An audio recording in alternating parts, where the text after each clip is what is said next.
Sandra Ferreira, comme chaque semaine, bonjour. Bonjour Emmanuel. Notre diététicienne et nutritionniste qui célèbre cette journée internationale des légumineuses qui aura lieu samedi 10 février. Elle existe depuis, pour une fois c'est une vraie journée qui existe, on est sûr, ça n'a pas été inventé par la restauration rapide ou par je ne sais qui essaie de vous vendre des trucs.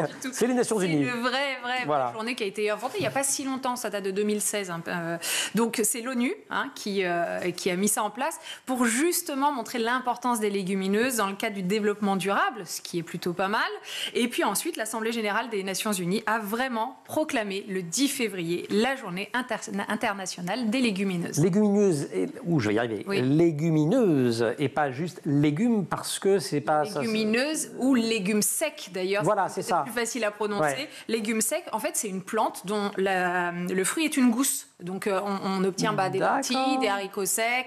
C'est plus riche en sucre. On est proche au niveau des valeurs nutritionnelles des pâtes ou du riz. En revanche, ça a d'autres bienfaits dont on va parler après. Les recommandations nutritionnelles pour la consommation, l'idéal c'est 10,4 kg de légumes secs par personne et par an.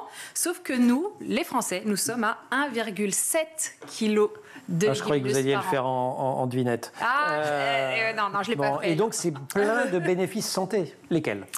Eh bien, la première chose, c'est que c'est très riche en nutriments et surtout en protéines. Et les protéines, ça va être intéressant surtout dans les régions où la viande est peu accessible ou pour des questions économiques ou pour des questions géographiques. Super, ça, premier bénéfice. Deuxième bénéfice, c'est très riche en fibres. Donc, les fibres, c'est bon pour le transit intestinal, mais c'est aussi bon pour la prévention des cancers et des cancers colorectaux précisément. Donc c'est pas mal. Excellent, surtout pour l'homme passé 50 ans. Exactement. Voilà. Et le troisième bénéfice, c'est sur le fameux plan de préservation de l'environnement, ce qui avait motivé l'ONU à faire cette journée internationale, parce que, premièrement, les légumineuses ont besoin de moins d'eau que les autres cultures. C'est déjà pas mal. Bien. Et surtout, ça lutte contre l'appauvrissement des sols parce que ça n'a pas besoin d'engrais azotés. C'est autosuffisant. Donc c'est vraiment pas mal. Est-ce que c'est vraiment les stars des enfants, les légumineuses? Pas sûr non plus. Non, c'est pas la star des enfants. En général, c'est une question d'habitude. Il y a des familles où c'est une consommation régulière, donc les enfants connaissent très bien. Je rappelle d'ailleurs que l'introduction des légumineuses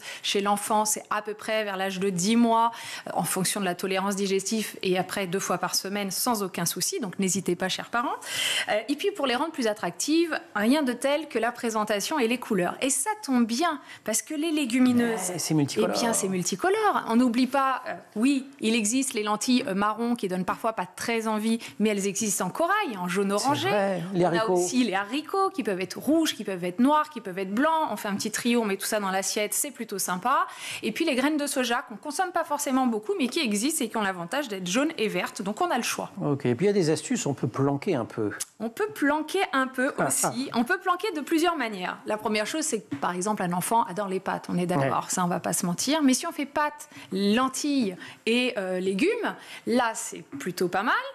Tout est mélangé, donc au pire, au mieux je dirais même plutôt, il verra pas qu'il y a les lentilles mélangées avec les pâtes, et au pire, ça va être un peu compliqué de tout trier. Oui, lentilles par lentilles, il va en manger un petit peu. Il va finir par en manger. Ok, et alors là je spoil, mais on peut utiliser les légumineuses dans des desserts sucrés, et regardez-moi ce dessert de pré-Saint-Valentin, de post-anniversaire de Marine Plantek, enfin un espèce de truc dingue. Un truc dingue, et oui, on peut les cacher entre guillemets dans les desserts. Pourquoi je dis cacher entre guillemets? Parce que le but c'est pas de bluffer votre enfant, de l'arnaquer, parce que ça ne va pas jouer sur l'éducation nutritionnelle. Ça, c'est fait avec des haricots rouges.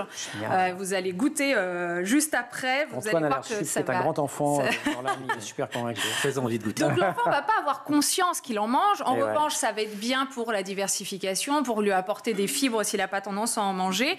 Il existe aussi des petits biscuits aux haricots blancs. Je n'ai pas fait ça aujourd'hui. J'ai fait donc là, tout simplement, il y a des haricots rouges, il y a un tout petit peu de lait, il n'y a même pas de beurre dedans. J'ose même pas le découper. Allez-y. En fait, c'est texture brownie. On ose, je coupe le cœur. C'est texture brownie, donc c'est assez friable. Vous y allez? Vous avez le droit de dire la vérité.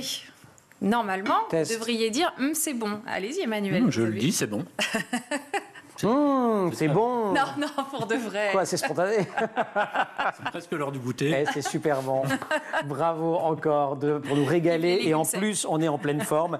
Merci beaucoup, chère Sandra. Vous avez accueilli une nutritionniste? Oui, Et donc, je suggère qu'on fasse des tacos aux légumineuses, puisque on s'est rendu compte, c'était passionnant parce qu'elle a mené tout un tas d'enquêtes sur l'alimentation des ados, et c'était super.